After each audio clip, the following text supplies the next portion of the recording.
ਨਮਸਕਾਰ, ਸਤਿ ਸ਼੍ਰੀ ਅਕਾਲ, ਆਦਾਬ। ਚੇਤਨ ਭਾਰਤ ਲਰਨਿੰਗ ਦੇ ਵਿੱਚ ਤੁਹਾਡਾ ਬਹੁਤ-ਬਹੁਤ ਸਵਾਗਤ ਹੈ। C++ ਔਰ ਡੇਟਾ ਸਟਰਕਚਰਸ ਪੜ੍ਹਨ ਤੋਂ ਬਾਅਦ ਕਈ ਬੱਚਿਆਂ ਨੂੰ ਇਹ ਫੀਲ ਹੋ ਰਿਹਾ ਹੋਵੇਗਾ ਕਿ ਇਹ ਪ੍ਰੋਗਰਾਮਿੰਗ ਤਾਂ ਬਹੁਤ ਹੀ ਡਿਫਿਕਲਟ ਕੰਮ ਹੈ, ਠੀਕ ਹੈ, ਜਿਨ੍ਹਾਂ ਨੇ ਪਹਿਲਾਂ ਨਹੀਂ ਸੀ ਪੜ੍ਹ ਰੱਖੀ। ਪਰ ਕਈ ਬੱਚੇ ਇੰਟਰਸਟਿੰਗ ਵੀ ਫੀਲ ਕਰ ਰਹੇ ਹੋਣਗੇ। ਅਸੀਂ ਇਨ ਡੈਪਥ ਜਾ ਕੇ ਇੰਨੀ ਜਿਹੜੀ ਕੋਡਿੰਗ ਦੀ ਪ੍ਰੈਕਟਿਸ ਅਸੀਂ ਨਹੀਂ ਕੀਤੀ ਹੈ। ਆਪਾਂ ਬੇਸਿਕਲੀ ਟਰਮੀਨੋਲੋਜੀਜ਼ ਨੂੰ ਟੱਚ ਕੀਤਾ ਹੈ। ਮੇਰੀ ਕੋਸ਼ਿਸ਼ ਇਹ ਰਹੀ ਹੈ ਕਿ ਮੈਂ ਤੁਹਾਨੂੰ ਪ੍ਰੋਗਰਾਮਸ ਦਿਖਾ ਸਕਾਂ ਕਿ ਪ੍ਰੋਗਰਾਮ ਕਿਸ ਤਰ੍ਹਾਂ ਦੇ ਹੁੰਦੇ ਆ, ਸੋ ਦੈਟ ਕਿ ਅਸੀਂ ਕੋਈ ਵੀ ਕੁਐਸਚਨ ਨੂੰ ਮਿਸ ਨਾ ਕਰੀਏ। ਸੋ ਅੱਜ ਅਸੀਂ ਉਹਨਾਂ ਹੀ ਚੀਜ਼ਾਂ ਦੇ ਮਲਟੀਪਲ ਚੋਇਸ ਕੁਐਸਚਨ ਜ਼ਰੂਰ ਕਰਕੇ ਦੇਖਾਂਗੇ, ਸੋ ਦੈਟ ਸਾਨੂੰ ਪਤਾ ਚੱਲੇ ਵੀ ਅਸੀਂ ਕਿੱਥੇ ਖੜੇ ਆ। ਜਿਹੜਾ ਮੇਰਾ ਮਕਸਦ ਸੀਗਾ ਕਿ ਤੁਹਾਨੂੰ ਕਨਸੈਪਟਸ ਤੱਕ ਮੈਂ ਪਹੁੰਚਵਾ ਦੇਵਾਂ, ਉਹ ਦੇਖਦੇ ਹਾਂ ਕਿ ਅੱਜ ਅਚੀਵ ਹੋ ਰਿਹਾ ਕਿ ਨਹੀਂ ਹੋ ਰਿਹਾ। ਠੀਕ ਹੈ ਜੀ। ਸੋ ਅੱਜ ਆਪਾਂ ਸ਼ੁਰੂ ਕਰਦੇ ਹਾਂ ਮਲਟੀਪਲ ਚੋਇਸ ਕੁਐਸਚਨਸ ਤੋਂ। ਸੋ ਮੇਰਾ ਫਰਸਟ ਕੁਐਸਚਨ ਹੈ, dash is the method to achieve polymorphism. Polymorphism, inheritance, abstraction, ਇਹ ਸਾਰੇ ਕਨਸੈਪਟਸ ਆਪਾਂ ਨੇ ਪੜ੍ਹੇ ਸੀ, ਐਨਕੈਪਸੂਲੇਸ਼ਨ ਵੀ। ਤਾਂ ਪੋਲੀਮੋਰਫਿਜ਼ਮ ਦੇ ਵਿੱਚ ਆਪਾਂ ਨੇ ਕੀ ਕਿਹਾ ਸੀਗਾ?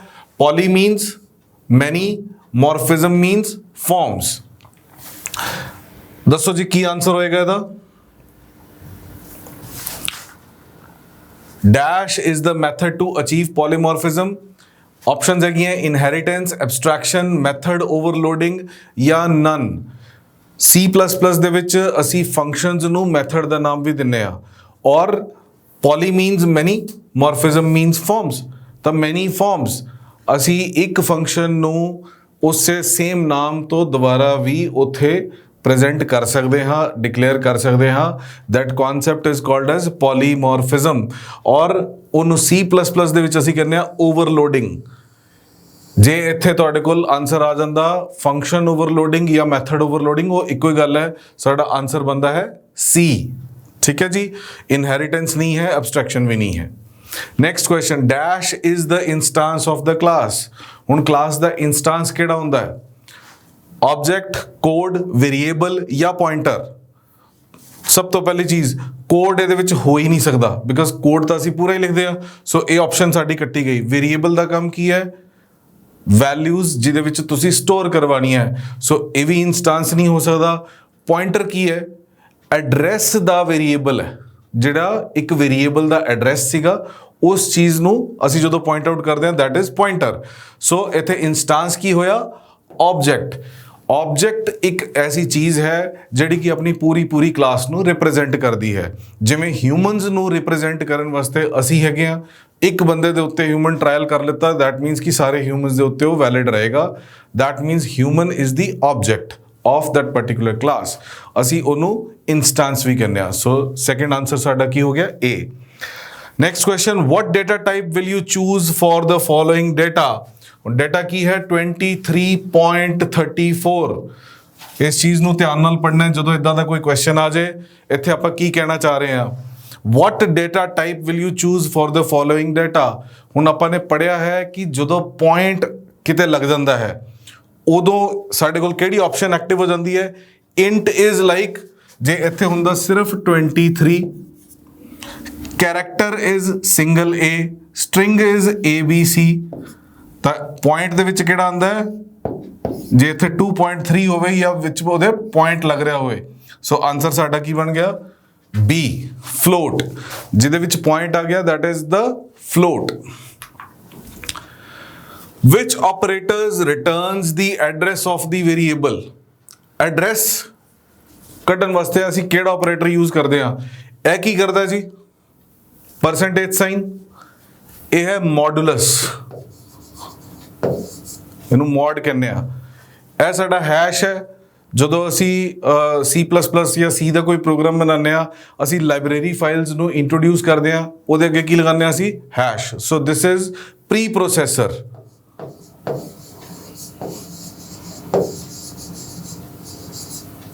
@ ਇਹਦੇ ਚ ਯੂਜ਼ ਨਹੀਂ ਹੁੰਦਾ। ਸੋ ਬਚਿਆ ਕੀ ਸਾਡੇ ਕੋਲ? ਐਂਡ। ठीक है। Next, which of the following is not the arithmetic operator? Arithmetic operator इन्हां चों किहड़ा नहीं है? प्लस भी हैगा, स्टार साइन की करता है मल्टीप्लीकेशन, परसेंटेज का साइन की करता है मॉड्यूलस, एम्परसेंट की करता है This is not the arithmetic operator, this is the address operator. Which of the following will not return a value? ਹੁਣ return नहीं करेगा value, ਇਹੋ ਜਿਹਾ ਕਿਹੜਾ ਸਾਡੇ ਕੋਲ ਇਹਦੇ ਚੋਂ word ਨਜ਼ਰ ਆ ਰਿਹਾ ਹੈ? empty, null, void ਜਾਂ free? ਤੁਸੀਂ ਬਹੁਤ ਜਗ੍ਹਾ ਤੇ ਨੋਟ ਕੀਤਾ ਹੋਣਾ, ਜੇ ਮੈਂ ਕੰਮ ਕਰਵਾਉਣਾ ਤਾਂ ਮੈਂ ਮੇਨ ਦੇ ਅੱਗੇ void ਯੂਜ਼ ਕੀਤਾ ਸੀਗਾ, ਜਾਂ ਤੁਸੀਂ ਬੁੱਕਸ ਦੇ ਵਿੱਚ ਵੀ ਦੇਖਿਆ ਹੋਣਾ ਕਿਤੇ ਜਿਨ੍ਹਾਂ ਨੇ ਪੜ੍ਹਿਆ ਹੋਏ। void is the answer। ਇਹਦਾ ਮਤਲਬ ਹੁੰਦਾ ਹੈ ਕਿ ਇਹ ਖਾਲੀ ਹੈ, ਠੀਕ ਹੈ, ਇਹ ਰਿਟਰਨ ਨਹੀਂ ਕਰਵਾਉਂਦਾ। empty ਜਾਂ null ਜਾਂ free ਨਹੀਂ ਚੱਲਦੇ ਇਹਦੇ ਵਿੱਚ। which of the following is not an loop structure? ਆਪਾਂ ਲੂਪਸ ਕਿਹੜੀ ਪੜ੍ਹੀਆਂ ਸੀ? for, while and do while। ਸੋ ਸਾਡੇ ਕੋਲ for, while, do while ਨਜ਼ਰ ਆ ਰਿਹਾ। repeat until ਕਿਤੇ ਪੜ੍ਹਿਆ ਸੀਗਾ? ਨਹੀਂ ਪੜ੍ਹਿਆ। ਸੋ which of the following is not an loop structure? Answer is C, repeat until ਦਾ ਕੋਈ ਕੰਮ ਨਹੀਂ ਹੈਗਾ। which of the following is an inbuilt function? ਹੁਣ ਸਾਡੇ ਕੋਲ ਅਸੀਂ inbuilt functions ਵੀ ਪੜ੍ਹੇ, ਕੁਝ ਤਾਂ user defined functions ਅਸੀਂ ਪੜ੍ਹੇ ਸੀ, ਕੁਝ inbuilt functions ਪੜ੍ਹੇ ਸੀ। ਦੇਖਦੇ ਹਾਂ ਕਿਹੜੇ ਜੀ। string length, str length, string len, strlen। ਯਾਦ ਕਰੋ ਜੀ, ਆਪਾਂ strings ਜਦੋਂ ਪੜ੍ਹੇ ਸੀ, strings ਦੇ ਵਿੱਚ ਆਪਾਂ ਨੇ ਕਿਹੜੇ inbuilt functions ਦੇ ਬਾਰੇ ਗੱਲਬਾਤ ਕੀਤੀ ਸੀ? ਠੀਕ ਹੈ, ਬਹੁਤ ਲੋਕਾਂ ਨੂੰ ਯਾਦ ਆ ਗਿਆ। strlen ਪੂਰਾ ਨਾਮ ਉਹਦੇ ਚ ਨਹੀਂ ਯੂਜ਼ ਹੁੰਦਾ। ਜੇ ਸਟ੍ਰਿੰਗ ਦੀ ਲੈਂਥ ਕੱਢਣੀ ਹੈ ਤਾਂ ਅਸੀਂ ਕੀ ਕਰਦੇ ਹਾਂ? strlen ਔਰ ਉਹਦੇ ਵਿੱਚ ਉਸ ਵੇਰੀਏਬਲ ਦਾ ਨਾਮ ਪਾ ਦਿੱਤਾ ਜਾਂਦਾ ਹੈ। ਸੋ a ਦੇ ਕੋਲ ਜਿੰਨੀ ਵੀ ਵੈਲਿਊ ਹੋਏਗੀ, ਜਿੰਨੇ ਵੀ ਉਹਦੇ ਕੋਲ, ਮੰਨ ਲਓ a is a string variable and a ਦੇ ਵਿੱਚ ਲਿਖਿਆ ਹੋਇਆ ਹੈ cbl,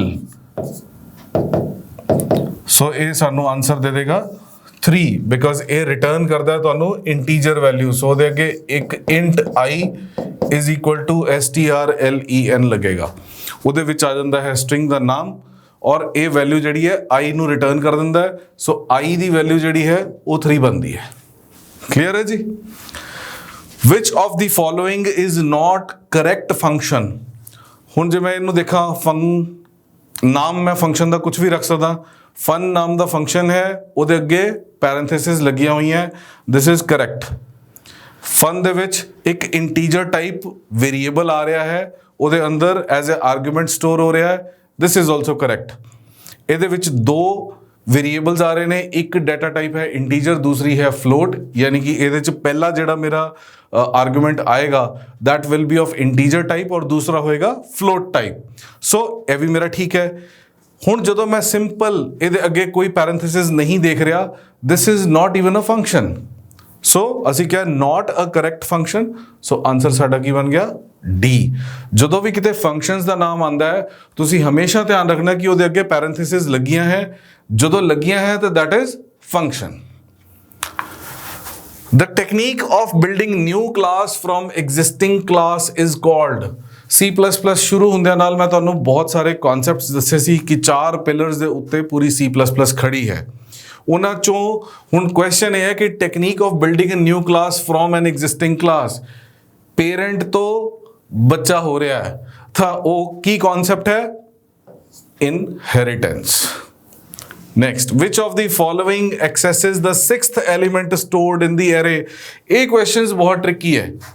ਹੁਣ ਇੱਥੇ ਦਿਮਾਗ ਦੇ ਵਿੱਚ ਕੀ ਆਉਂਦਾ ਕਿ 6 ਐਲੀਮੈਂਟਸ, ਯਾਨੀ ਕਿ 6ਵਾਂ ਐਲੀਮੈਂਟ ਕਿਹੜਾ ਇਹਨਾਂ ਚੋਂ ਆਪਸ਼ਨ ਸਾਡੇ ਕੋਲ ਸਹੀ ਹੈ ਕਿ 6 ਐਲੀਮੈਂਟਸ ਨੇ। ਹੁਣ ਇੱਥੇ ਬੱਚੇ ਮੋਸਟਲੀ ਦੇਖਦਿਆਂ ਨਾਲ ਐਰੇ ਦੇ ਵਿੱਚ ਦੇਖਣਗੇ 6, ਲੇਕਿਨ ਜਦੋਂ ਇਹਦੇ ਚ ਦੇਖਣਗੇ 6, ਇਹਦੇ ਚ ਆਪਾਂ ਗੱਲ ਕਰ ਰਹੇ ਹਾਂ A0 ਤੋਂ ਲੈ ਕੇ A6 ਦੀ। ਠੀਕ ਹੈ ਜੀ, ਤਾਂ 6th ਐਲੀਮੈਂਟ ਸਟੋਰਡ ਹੁੰਦਾ ਹੈ ਬੇਸਿਕਲੀ 5 ਦੇ ਉੱਤੇ। ਜਦੋਂ ਐਡਰੈਸ ਉਹਦੇ ਕੋਲ ਆ ਰਿਹਾ ਹੋਏ 5, ਤਾਂ ਜਦੋਂ ਐਡਰੈਸ ਆ ਰਿਹਾ 5 ਤਾਂ ਸਾਡੇ ਕੋਲ ਆਪਸ਼ਨ ਬਣ ਗਈ B, ਕਿਉਂਕਿ ਇਹ ਸਟਾਰਟ ਹੋਏਗਾ 0 ਤੋਂ, ਤਾਂ 0 ਤੋਂ 5 ਜਿਹੜਾ ਹੈ ਉਹ 6 ਆਬਜੈਕਟਸ ਬਣਾਏਗਾ ਜਾਂ 6 ਐਲੀਮੈਂਟਸ ਪਾ ਸਕੇਗਾ। ਸੋ ਇੱਥੇ ਸਾਡੇ ਕੋਲ ਆਪਸ਼ਨ ਕੀ ਹੋਗੀ? B। The primary difference between float and double is in the dash of the value they hold। float और double ਦੇ ਵਿੱਚ difference ਕਿੱਥੇ ਆਂਦਾ ਹੈ? ਹੁਣ ਯਾਦ ਕਰੋ C ਲੈਂਗੁਏਜ ਦੇ ਦੌਰਾਨ ਮੈਂ ਤੁਹਾਨੂੰ ਦੱਸਿਆ ਸੀਗਾ ਕਿ storage ਇੰਟੀਜਰ ਦੇ ਵਿੱਚ ਕਿੰਨੀ ਸਟੋਰੇਜ ਹੁੰਦੀ ਹੈ, ਲੌਂਗ ਇੰਟ ਦੇ ਵਿੱਚ ਕਿੰਨੀ ਸਟੋਰੇਜ ਹੁੰਦੀ ਹੈ, ਫਲੋਟ ਦੀ ਕਿੰਨੀ ਸਟੋਰੇਜ ਹੈ ਔਰ ਡਬਲ ਦੇ ਵਿੱਚ ਕਿੰਨੀ ਸਟੋਰੇਜ ਹੈ।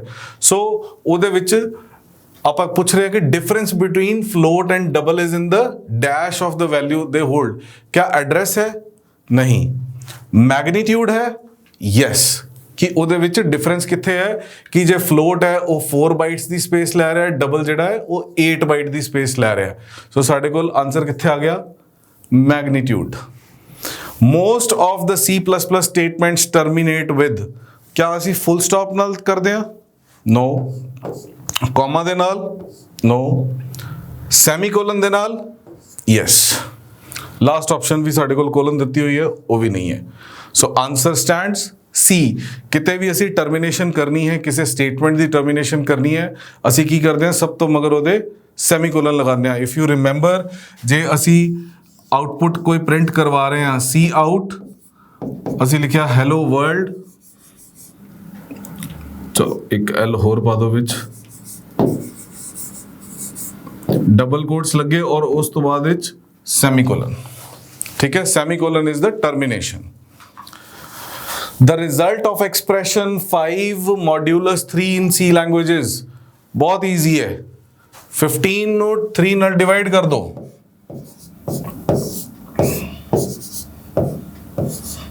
5। हाँ जी, हुण इहदे चों तुसीं ए चुकोगे कि ए चुकोगे, दोनों ऑप्शंस अवेलेबल है। जे इत्थे लग्या है स्लैश 15/3 हुंदा तो फिर असी चुकदे कोशेंट, जदों मॉड्यूलस लग्या है तो फिर असी चुकांगे रिमाइंडर। ऑप्शन बी है साडा answer.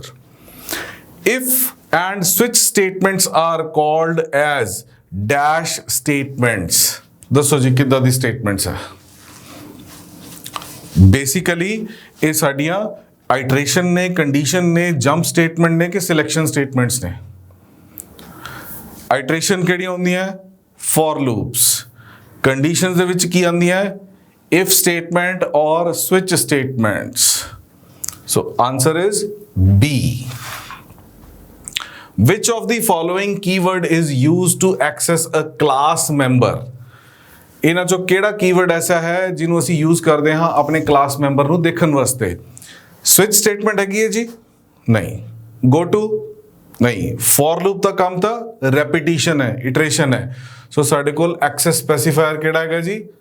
Public. So this is the answer. Next question, size of char किन्ने बाइट दा हुंदा जी? कैर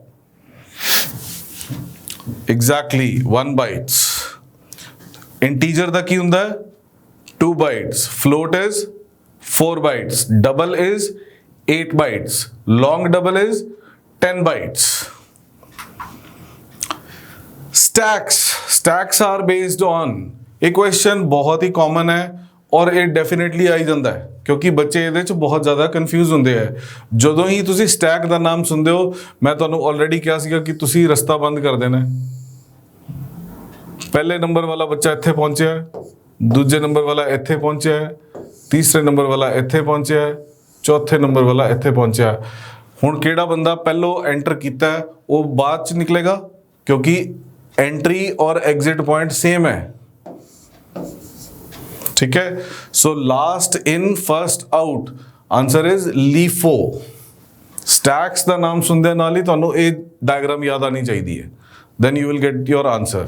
and queues are based on, जदों क्यू दी वारी आंदी है तुसी इदां क्यू बना लो, वही 1 2 3 4 लगा लो। एंट्री पॉइंट इधरों है, एग्जिट पॉइंट इधरों है, 1 2 3 4। सो इत्थे जिहड़ा पहलो आया सी वही बाहर निकलेगा, FIFO, first in first out. Answer is B. ठीक है, इहदे विच कदे भी कंफ्यूज नहीं होना और कदे भी तुहाडा नंबर कट ही नहीं सकदा। तुसी सिर्फ ये याद रखना है कि स्टैक्स जिहड़े है वो एक एंट्री है, same entry and same exit. Q they which entry अलग और एग्जिट अलग है। ऑपरेटर एम्परसेंड मीन्स की हुंदा जी? आपने पढ़िया होया है। ये वैसे जो मैं इनू सिंगल यूज करदा this is the address operator, लेकिन जो मैं इनू 2 बारी यूज करदा ये बन जाता मेरा लॉजिकल एंड। ਲੌਜੀਕਲ ਔਰ ਕਿਹੜਾ ਹੁੰਦਾ ਹੈ? ਜਦੋਂ 11 ਵਾਂਗੂ ਉੱਥੇ ਤੁਹਾਡੇ ਐਂਟਰ ਕੀਬੋਰਡ ਦੇ ਵਿੱਚ ਜਦੋਂ ਤੁਸੀਂ ਐਂਟਰ ਦੇਖੋਗੇ ਉਹਦੇ ਉੱਤੇ ਇੱਕ ਸਲੈਸ਼ ਦੀ ਕੀ ਹੈ, ਸਲੈਸ਼ ਦੀ ਕੀ ਦੇ ਉੱਪਰ ਤੁਸੀਂ ਦੇਖੋਗੇ ਵੀ ਇਦਾਂ ਦੀ ਤੁਹਾਡੀ ਕੀ ਬਣੀ ਹੁੰਦੀ ਹੈ, ਦਿਸ ਇਜ਼ ਔਰ। ਠੀਕ ਹੈ ਜੀ, ਲੌਜੀਕਲ ਨੋਟ ਐਕਸਕਲੇਮੇਸ਼ਨ ਮਾਰਕ। ਸੋ ਇਹ ਕੀ ਹੈ ਸਾਡਾ ਲੌਜੀਕਲ ਐਂਡ।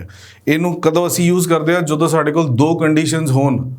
ਠੀਕ ਹੈ, ਜਿਵੇਂ ਤੁਸੀਂ ਪੁੱਛਿਆ ਜੀ ਫਾਦਰ ਸਾਹਿਬ ਨੂੰ ਕਿ ਦੇਖੋ ਜੀ ਮੈਂ ਮੋਟਰਸਾਈਕਲ ਲੈਣੀ ਹੈ, ਉਹ ਕਹਿੰਦੇ ਨਾ ਇੱਦਾਂ ਨਹੀਂ, ਪਹਿਲੋਂ ਜੋ ਤੂੰ ਨੰਬਰ ਲੈ ਕੇ ਆਏਗਾ, ਪਟਵਾਰੀ ਦਾ ਐਗਜ਼ਾਮ ਕਲੀਅਰ ਕਰੇਗਾ, ਨਾਲੇ ਸੋਹਣੀ ਕੁੜੀ ਨਾਲ ਵਿਆਹ ਵੀ ਕਰੇਗਾ, ਫਿਰ ਮਿਲੂਗਾ। ਤਾਂ ਉਹ ਦੋ ਕੰਡੀਸ਼ਨਸ ਤੁਹਾਡੇ ਨਾਲ ਲੱਗ ਗਈਆਂ।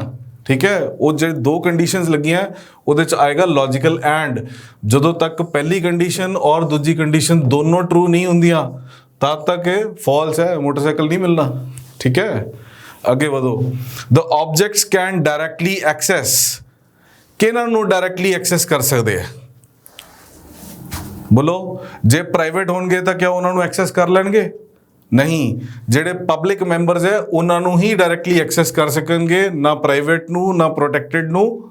ਲਾਸਟ ਆਪਸ਼ਨ ਤਾਂ ਸਾਡੀ ਐਗਜ਼ਿਸਟ ਹੀ ਨਹੀਂ ਕਰ ਰਹੀ, ਨਨ।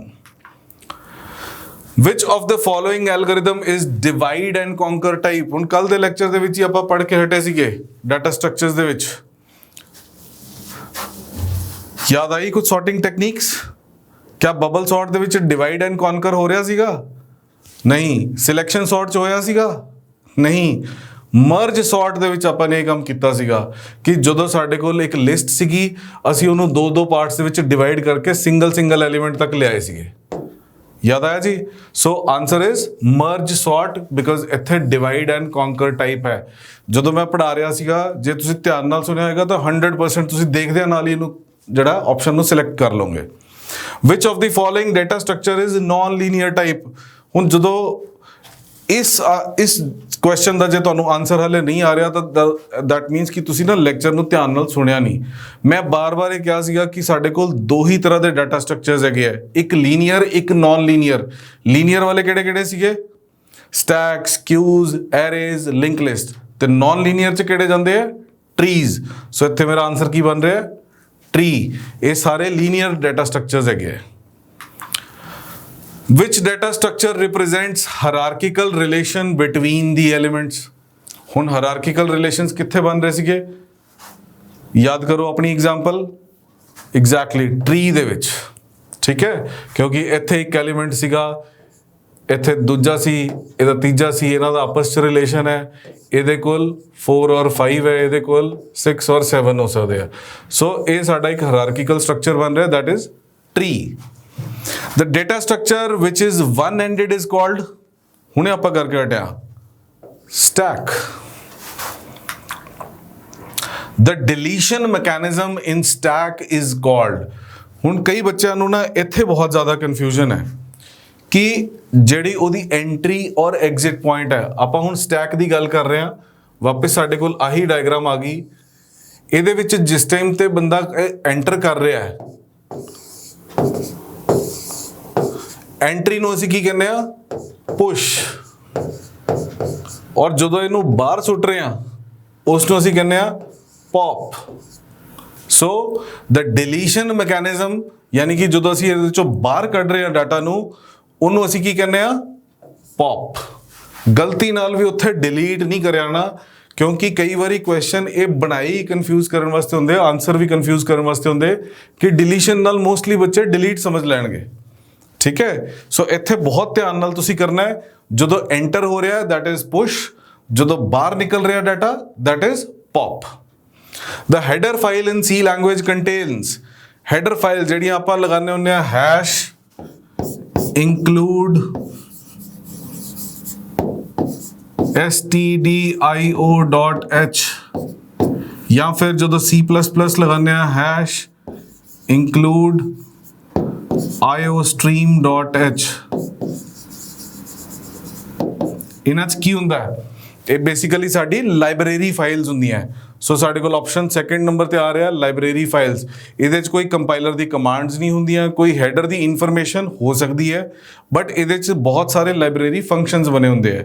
ਜਿਵੇਂ ਜੇ ਮੈਂ stdio.h ਦੀ ਗੱਲ ਕਰਾਂ ਤਾਂ ਇਹ ਜਿਹੜੀ ਫਾਈਲ ਹੈ ਜਾਂ ਇਹ ਜਿਹੜਾ ਸਾਡੀ ਲਾਇਬ੍ਰੇਰੀ ਫੰਕਸ਼ਨ ਸਪੋਰਟ ਕਰਦੀ ਹੈ ਦੈਟ ਇਜ਼ printf scanf ਜਾਂ ਇਸ ਤਰੀਕੇ ਦੇ ਜਿਹੜੇ C ਦੇ ਵਿੱਚ ਯੂਜ਼ ਹੁੰਦੇ ਆ ਔਰ ਜਦੋਂ ਅਸੀਂ C++ ਦੇ ਵਿੱਚ ਆ ਜਾਂਦੇ ਹਾਂ ਉਹਦੇ 'ਚ ਸਟਰੀਮਸ ਯੂਜ਼ ਹੁੰਦੀਆਂ ਇਨਪੁਟ ਆਊਟਪੁੱਟ ਸਟਰੀਮਸ ਸੋ cout cin ਇੱਦਾਂ ਦੀ ਜਿਹੜੀ ਚੀਜ਼ਾਂ ਯੂਜ਼ ਹੋ ਰਹੀਆਂ that is because of the stream header file ਠੀਕ ਹੈ ਸੋ ਇਹਦੇ ਵਿੱਚ ਕੀ ਪ੍ਰੈਜ਼ੈਂਟ ਹੈ ਸਾਡੇ ਲਾਇਬ੍ਰੇਰੀ ਦੇ ਫੰਕਸ਼ਨਸ ਆਈਡੈਂਟੀਫਾਈ ਦੀ format specifier for a float variable ਹੁਣ ਜਦੋਂ ਆਪਾਂ ਨੇ C ਲੈਂਗੁਏਜ ਦੇ ਵਿੱਚ ਪ੍ਰੋਗਰਾਮ ਬਣਾਏ ਸੀਗੇ ਉਹਦੇ ਵਿੱਚ ਮੈਂ ਤੁਹਾਨੂੰ ਦਿਖਾਇਆ ਵੀ ਸੀਗਾ ਕਿ ਜਦੋਂ ਇੰਟੀਜਰ ਵੇਰੀਏਬਲ ਅਸੀਂ ਯੂਜ਼ ਕਰਨਾ ਹੈ ਤਾਂ ਉਹਦਾ ਫਾਰਮੈਟ ਸਪੈਸੀਫਾਇਰ ਕੀ ਸੀਗਾ %d this is for int ਇਹਦੇ ਚ ਆਪਾਂ ਮੰਗ ਰਹੇ ਹਾਂ ਫਲੋਟ ਦਾ ਕਿਹੜਾ ਹੈ this is %f this is for float answer ਸਾਡਾ ਕੀ ਹੈਗਾ b c ਤੋਂ ਕੀ ਹੈ char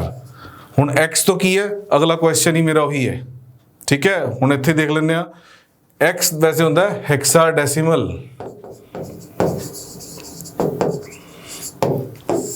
ਹੈਕਸਾਡੈਸੀਮਲ ਵੇਰੀਏਬਲ ਦਾ ਫਾਰਮੈਟ ਸਪੈਸੀਫਾਇਰ ਕੀ ਹੈ %x ਜੇ ਐਗਜ਼ਾਮੀਨਰਸ ਦੇ ਦਿਮਾਗ ਦੇ ਵਿੱਚ ਆ ਜਾਏ ਕਿ 15 ਕੁਐਸਚਨ ਆਪਣੇ ਕੰਪਿਊਟਰ ਦੇ ਆਣੇ ਵਿੱਚੋਂ ਦੀ ਘੱਟੋ ਘੱਟ 2-3 ਤਾਂ ਬੱਚਿਆਂ ਤੋਂ ਗਲਤ ਕਰਵਾਉਣੇ ਹੀ ਆ ਤਾਂ ਉਹ ਥੋੜੇ ਇਸ ਤਰੀਕੇ ਦੇ ਕੁਐਸਚਨ ਪਾਉਂਦੇ ਜਿਹਨਾਂ ਦੇ ਵੱਲ ਸਾਡਾ ਧਿਆਨ ਨਾਰਮਲੀ ਨਹੀਂ ਜਾਂਦਾ ਬਿਕੋਜ਼ ਹੈਕਸਾਡੈਸੀਮਲ ਨੰਬਰ ਨੂੰ ਲੈ ਕੇ ਅਸੀਂ C ਦੇ ਵਿੱਚ ਪ੍ਰੋਗਰਾਮ ਬਣਾ ਨਹੀਂ ਰਹੇ ਹੁੰਦੇ ਠੀਕ ਹੈ ਸੋ ਮੇਨਲੀ ਯੂਜ਼ ਹੁੰਦਾ ਇੰਟ ਫਲੋਟ ਕੈਰ ਜਾਂ ਫਿਰ ਸਟ੍ਰਿੰਗ ਠੀਕ ਹੈ ਸੋ ਇੱਥੇ %x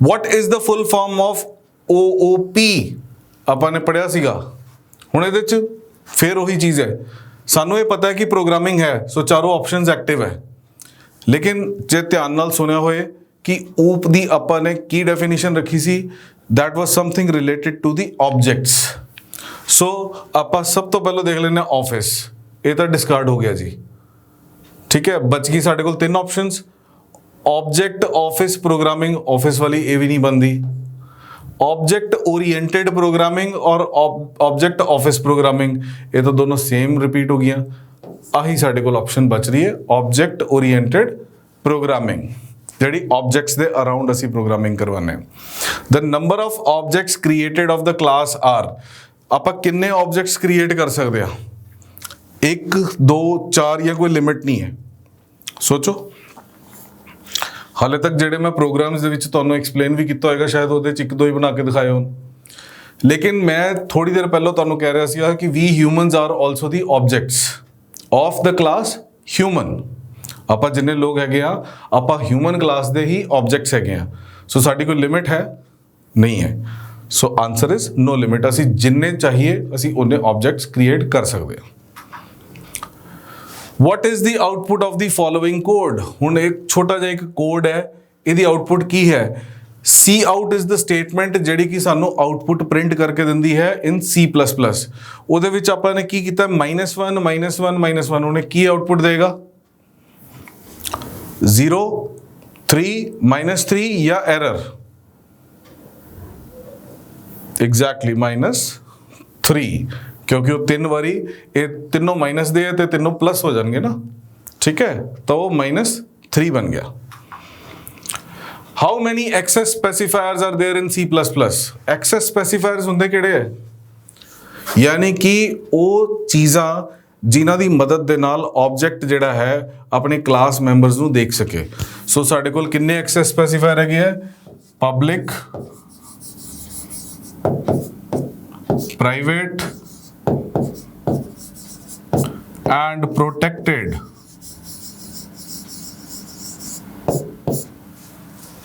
कितने हो गए जी 3 ठीक है 3 तरह के एक्सेस ही है which one is not the correct variable in type C++ ਦੇ ਵਿੱਚ ਜਿਹੜੇ ਆਪਾਂ ਵੇਰੀਏਬਲਸ ਡਿਕਲੇਅਰ ਕਰਦੇ ਆ ਉਹ ਕਿਹੜੇ-ਕਿਹੜੇ ਟਾਈਪਸ ਦੇ ਹੁੰਦੇ ਆ ਇਹਦੇ ਚ ਦਿੱਤੇ ਹੋਏ ਜੀ ਇੰਟੀਜਰ ਹੁੰਦਾ ਹੈ ਬਿਲਕੁਲ ਹੁੰਦਾ ਹੈ ਫਲੋਟ ਹੁੰਦਾ ਹੈ ਬਿਲਕੁਲ ਹੁੰਦਾ ਹੈ ਰੀਅਲ ਹੁੰਦਾ ਹੈ या डबल ਹੁੰਦਾ डबल भी हुणे ਆਪਾਂ ਦੱਸ ਕੇ ਹਟੇ ਸੀ ਕਿ ਜਿਹੜਾ ਫਲੋਟ ਹੈ that contains 4 bytes of space ਔਰ ਡਬਲ ਦੇ ਵਿੱਚ 8 bytes ਹੈ ਸੋ ਇਹ ਵੀ ਹੈਗਾ ਸੋ ਇੱਥੇ ਕਿਹੜਾ ਮੇਰਾ ਕਰੈਕਟ ਵੇਰੀਏਬਲ ਟਾਈਪ ਨਹੀਂ ਹੈ that is real ਸੋ ਮੇਰਾ ਆਨਸਰ ਕੀ ਬਣ ਗਿਆ C an expression a dot b in C plus plus minus, हुण इहदा बहुत इंटरस्टिंग चीज़ है, ये की बनेगा ए डॉट बी जो मैं लिखा, A is the member of object B, ठीक है। Second is B is the member of object A, product of A and B and none of these. हुण बहुत सारे बच्चे सोचणगे कि यार जो डॉट आया दैट मीनस कि प्रोडक्ट होएगा, ठीक है। ਆਪਾਂ ਨੇ ਇੱਥੇ ਗਲਤੀ ਨਹੀਂ ਕਰਨੀ। C++ ਦੇ ਵਿੱਚ ਡਾਟ ਆਪਰੇਟਰ ਰੈਫਰੈਂਸ ਦਾ ਕੰਮ ਕਰਦਾ ਹੈ ਕਾਲਿੰਗ ਵਾਸਤੇ, ਠੀਕ ਹੈ। ਤਾਂ ਜਦੋਂ ਮੈਂ ਲਿਖਿਆ ਹੈ A ਡਾਟ B ਤਾਂ that means ਕਿ A ਕੀ ਹੈ ਮੇਰਾ, ਜਿਹਨੇ ਕਾਲ ਕੀਤਾ ਹੈ, that means A is the object and B is the member। ਸੋ ਮੇਰੇ ਕੋਲ ਆ ਗਿਆ B is the member of object A। Option ਕਿਹੜੀ ਮੇਰੀ ਬਣ ਗਈ ਜੀ बी, क्योंकि कॉल हमेशा करता है ऑब्जेक्ट, और ए चाहे मेंबर नु कॉल करे चाहे ए फंक्शन नु कॉल कर ले। मेंबर का मतलब है कोई वेरिएबल, ठीक है जी। In C++ members of the class are dash by default, public private या प्रोटेक्टेड। ਜਦੋਂ मैं कोई वेरिएबल डिक्लेयर किया तो वो बाय डिफॉल्ट ਉਹਦਾ एक्सेस स्पेसिफायर की है, जे मैं ਉੱਥੇ कुछ भी नहीं लिखा था प्राइवेट, ठीक है। जे असी उन्होंने लिखना है, जे असी उन्होंने पब्लिक करना चाहते हैं तो सानू पब्लिक कीवर्ड लगाना पैंदा है और ਉਹਦੇ ਅੱਗੇ ਕੋਲਨ लगाने पैंदे। उस तो बाद जे तुसी डिक्लेयर करोगे इंट बी तो दिस इज पब्लिक, इस तो ऊपर जे तुसी डिक्लेयर कर देता इंट ए तो this is by default private. याद रखना C++ ਦੇ ਵਿੱਚ बाय डिफॉल्ट प्राइवेट ਹੁੰਦਾ है, बट जो ही असी जावा दे विच चले जाते हैं उत्थे वो पब्लिक हो जाता है। सो लेकिन आप ज़्यादा कन्फ्यूज नहीं होना, मेरे ख्याल जावा तक तो नहीं पहुँचेंगे, C या C++ तक ही पहुँचेंगे। सो उत्थे साडे कोल एक्सेस स्पेसिफायर जिहड़ा है वो प्राइवेट है। ये ध्यान रख लेना कि जो क्वेश्चन आता है भी इत्थे जावा लिखा है या C++ लिखा है, जे जावा लिखा है तो बाय डिफॉल्ट पब्लिक है, जे C++ लिखा है तो फिर प्राइवेट है। A derived class with only one base class is called inheritance। ਆਪਾਂ ਕਿੰਨੇ टाइप्स ਦੀਆਂ पढ़िया ਸੀਗੀਆਂ, एक सिंगल इनहेरिटेंस सी, एक मल्टीपल इनहेरिटेंस सी, दादा जी सी, फादर सी, सन सी, ठीक है। हुण आपां कह रहे हैं अ derived class with only one base class, यानी कि आपां दो दी गल कर रहे हैं, ए ते बी दी गल कर रहे हैं, ठीक है। सो ए साडी किहड़ी इनहेरिटेंस होगी सिंगल, मल्टीपल किहड़ी सी जे एक और इहदे नाल दो मैंबर्स अलग होण होवे, मल्टी लेवल 1 2 3, ठीक है। इधर ए बी और सी हायरार्किकल इहदे चों ही निकल जाती है, ठीक है। How many characters can this variable hold, char string 40। हुण कड्डो जी की है, जो मैं कहना कि बई एक मेरे कोल स्ट्रिंग वेरिएबल हैगा str और ਉਹਦੇ ਚ 40 ਦੀ लिमिट है, ਇਹਦਾ ਕੀ मतलब है किन्ने कैरेक्टर्स ਨੂੰ स्टोर करेगा। ऑप्शन साढ़े सामने नज़र आ रही हैं और 100% है कि बच्चों का ध्यान जो 40 के उत्ते ही चला जाएगा, बिकॉज ये 40 की सानू स्पेस नज़र आ रही है और 40 ही उत्ते साढ़े को ऑप्शन नज़र आ रही है। बच्चे 99.9% 40 ते टिक मारे होंगे, लेकिन वो गलत हो जाएगा। साढ़े को आंसर हैगा 39। रीजन बीइंग कि लास्ट वाला जो कैरेक्टर है साढ़े को जे 40 स्पेसिस सीगियां तो जो लास्ट वाला कैरेक्टर है दैट इज नल कैरेक्टर। इनू असी /0 कहने लास्ट स्पेस इन्हें लेनी है ताकि पता चल जाए भी स्ट्रिंग उत्थे फिनिश हो गई। सो साढ़े कोल 0 तो लैके 39 सीगा, 39th character is always null character. So साढ़े कोल टोटल कैरेक्टर्स जिहड़े असी एंट्री करवा सकते हैं वो जिन्नी भी लिमिट दी है उस तो एक घट होएगा। क्लियर है जी। जे ये लिमिट n है तो then it will be n-1। ये हमेशा याद रखना है इन केस ऑफ स्ट्रिंग्स। जो भी असी स्ट्रिंग की गल करांगे last character is always null character. मेरी गल नूं याद रखियो, पेपर दे विच इस तरह के क्वेश्चन जरूर आते हैं। The ASCII code of small A is, हुण स्मॉल ए और capital A they ASCII codes different होंदे है। कैपिटल ए दा ASCII कोड तुहानूं मैं कई बारी दस चुकिया, दैट इज 65। आपां ने बाइनरी च भी इहनूं कन्वर्ट करके देखिया सी। स्मॉल ए दा की है 97। ये ना सोचना कि ਕੈਪੀਟਲ A to Z ਖਤਮ ਹੋਈ ਤੇ ਉਸ ਤੋਂ ਬਾਅਦ ਵਿੱਚ ਸਿੱਧਾ ਹੀ ਉਹਦੇ ਅੱਗੇ ਸ਼ੁਰੂ ਹੋ ਜਾਏਗਾ ਸਮਾਲ a। ਉਹਦੇ ਵਿੱਚ 2-3 ਕੈਰੈਕਟਰ ਹੋਰ ਵੀ ਨੇ, ਮੇਰੇ ਖਿਆਲ 96 ਬਿਲੋਂਗਸ ਫॉर ਸਪੇਸ ਔਰ ਸਮਥਿੰਗ। 97 ਤੋਂ ਜਿਹੜਾ ਹੈ ਸਮਾਲ a ਸਟਾਰਟ ਹੁੰਦਾ, ਠੀਕ ਹੈ। C language was developed at, ਕਿੱਥੇ ਡਿਵੈਲਪ ਹੋਈ ਸੀ? ਇਹ ਸਾਰਿਆਂ ਨੂੰ ਪਤਾ ਕਿ ਬੈਲ ਲੈਬੋਰੇਟਰੀਜ਼ ਦੇ ਵਿੱਚ ਹੋਈ ਸੀ ਔਰ ਇਹ USA ਦੇ ਵਿੱਚ ਹੈ। ਇਹ ਵੀ ਸਾਰਿਆਂ ਨੇ ਸੁਣਿਆ ਹੋਏਗਾ ਕਿ 1971-72 ਦੇ ਵਿੱਚ ਹੋਈ ਸੀ, ਬਟ ਇੱਥੇ ਕਨਫਿਊਜ਼ ਕਰਨ ਵਾਸਤੇ ਸਿਰਫ ਸਭ ਕੁਝ ਸੇਮ ਲਿਖਿਆ, A ਔਰ B ਆਪਸ਼ਨ ਸੇਮ ਹੈਗੀਆਂ, ਠੀਕ ਹੈ। ਇਹ ਸ਼ੋਰ ਹੈ ਕਿ IBM ਨੇ ਨਹੀਂ ਸੀ ਕੀਤੀ, ਸਨ ਮਾਈਕਰੋ ਸਿਸਟਮਸ ਨੇ ਜਾਵਾ ਇੰਟਰੋਡਿਊਸ ਕੀਤਾ ਸੀਗਾ, ਸੋ 1973 ਦੇ ਵਿੱਚ ਇਹਦਾ ਸਵਾਲ ਨਹੀਂ ਉੱਠਦਾ, ਠੀਕ ਹੈ। ਔਰ ਇਹ ਦੋ ਆਪਸ਼ਨਸ ਦੇ ਵਿੱਚੋਂ ਹੀ ਸਾਡੇ ਕੋਲ ਆਪਸ਼ਨ ਹੈਗੀ ਹੈ। 70 ਕਿਸੇ ਵੀ ਕਿਤਾਬ ਦੇ ਵਿੱਚ ਨਹੀਂ ਦਿੱਤਾ ਹੋਇਆ, ਸੋ first answer is correct, that is 1972, ਠੀਕ ਹੈ ਜੀ। ਕੁਝ ਬੁੱਕਸ ਦੇ ਵਿੱਚ ਉਹਨਾਂ ਨੇ 71 ਵੀ ਦਿੱਤਾ ਹੈ। ਜੇ ਸਾਡੇ ਕੋਲ ਆਪਸ਼ਨ ਦੇ ਵਿੱਚ 72 ਦੀ ਬਜਾਏ ਤੁਸੀਂ 71 ਦੇਖ ਲੈਂਦੇ ਹੋ, 71 can be right, because actual ਦੇ ਵਿੱਚ ਇਟ ਵਾਸ 71 ਐਂਡ 72 ਬੋਥ, ਠੀਕ ਹੈ। ਸੋ ਇਹਨੂੰ ਜਿਸ ਟਾਈਮ ਤੇ ਕਹਿੰਦੇ ਨਾ ਕਿ ਸਟਾਰਟ ਕਿਤੇ ਕੀਤਾ ਹੋਇਆ ਸੀ ਔਰ ਕੰਪਲੀਸ਼ਨ ਕਿਤੇ ਜਾ ਕੇ ਹੋਈ, 71 ਔਰ 72 ਇਹ ਦੋਨੋਂ ਜਿਹੜੀ ਆਪਸ਼ਨਸ ਹੈ ਉਹ ਕਰੈਕਟ ਹੋ ਸਕਦੀਆਂ, ਠੀਕ ਹੈ ਜੀ। ਆਈ ਹੋਪ ਕਿ ਇਹ ਮੋਸਟ ਆਫ ਦੀ ਕੁਐਸਚਨਸ ਤੁਹਾਨੂੰ ਆਉਂਦੇ ਹੋਣਗੇ। ਜੇ ਹਾਲੇ ਵੀ ਤੁਸੀਂ ਇਹਨਾਂ ਕੁਐਸਚਨਸ ਨੂੰ ਵੀ ਸੋਲਵ ਕਰਨ ਦੇ ਵਿੱਚ ਡਿਫਿਕਲਟੀ ਫੇਸ ਕਰ ਰਹੇ ਹੋ, ਆਈ ਕੈਨ ਰਿਪੀਟ ਕਿ ਤੁਸੀਂ ਇੱਕ ਵਾਰੀ ਲੈਕਚਰਸ ਦੁਬਾਰਾ ਦੇਖੋ, ਕਿਉਂਕਿ ਇਹਨਾਂ 'ਚੋਂ ਕੋਈ ਵੀ ਐਸਾ ਕੁਐਸਚਨ ਨਹੀਂ ਸੀਗਾ ਜਿਹਨੂੰ ਅਸੀਂ ਕਵਰ ਕਰਵਾਉਣ ਦੀ ਕੋਸ਼ਿਸ਼ ਨਹੀਂ ਕੀਤੀ।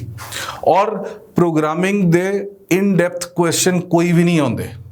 ਇੱਕ ਅੱਧਾ ਕੋਈ ਕੁਐਸਚਨ ਹੋ ਸਕਦਾ ਕਿ ਜਿਹੜਾ ਕੋਈ ਉਹਨਾਂ ਨੇ ਸਿਰਫ ਤੁਹਾਡੀ ਟੈਸਟਿੰਗ ਕਰਨ ਵਾਸਤੇ ਕਿ ਤੁਹਾਨੂੰ ਕਿਸ ਲੈਵਲ ਤੱਕ ਆਉਂਦਾ ਹੈ। ਜੇ ਤੁਸੀਂ C ਦੇ ਲੈਕਚਰਸ ਦੇਖੋਗੇ, ਉਸ ਤੋਂ ਉੱਤੇ ਕੋਈ ਸਾਨੂੰ ਪ੍ਰੋਗਰਾਮਿੰਗ ਦੀ ਚੀਜ਼ ਨਹੀਂ ਪੁੱਛੀ ਜਾਏਗੀ। ਕਨਸੈਪਟਸ ਪੁੱਛੇ ਜਾਣਗੇ, ਕਨਸੈਪਟਸ ਤੁਹਾਨੂੰ ਮੈਂ ਸਾਰੇ ਕੋਸ਼ਿਸ਼ ਕੀਤੀ ਹੈ ਕਿ ਜਿਹੜਾ ਕੰਮ ਅਸੀਂ ਤਕਰੀਬਨ 6 ਮਹੀਨੇ ਜਾਂ 7 ਮਹੀਨਿਆਂ ਦੇ ਵਿੱਚ ਕਰਦੇ ਆ, ਉਸ ਨੂੰ ਆਪਾਂ ਕੋਸ਼ਿਸ਼ ਕੀਤੀ ਕਿ ਆਪਾਂ ਕੰਟਰੈਕਟ ਕਰਕੇ ਸਿਰਫ ਤੁਹਾਡੇ ਤੱਕ ਕਨਸੈਪਟਸ ਪਹੁੰਚਾ ਦਈਏ, ਠੀਕ ਹੈ। ਜੇ ਕਿਸੇ ਕਨਸੈਪਟ ਦੇ ਵਿੱਚ ਤੁਹਾਨੂੰ ਕੋਈ ਡਾਊਟ ਹੈ ਤਾਂ ਮੋਸਟ ਵੈਲਕਮ, ਤੁਸੀਂ ਕਦੇ ਵੀ ਮੈਨੂੰ ਡਾਊਟ ਪੁੱਛ ਸਕਦੇ ਹੋ, ਠੀਕ ਹੈ ਜੀ। ਚਲੋ ਪੜ੍ਹੋ, ਧਿਆਨ ਰੱਖੋ ਔਰ ਥੈਂਕ ਯੂ ਸੋ ਮਚ।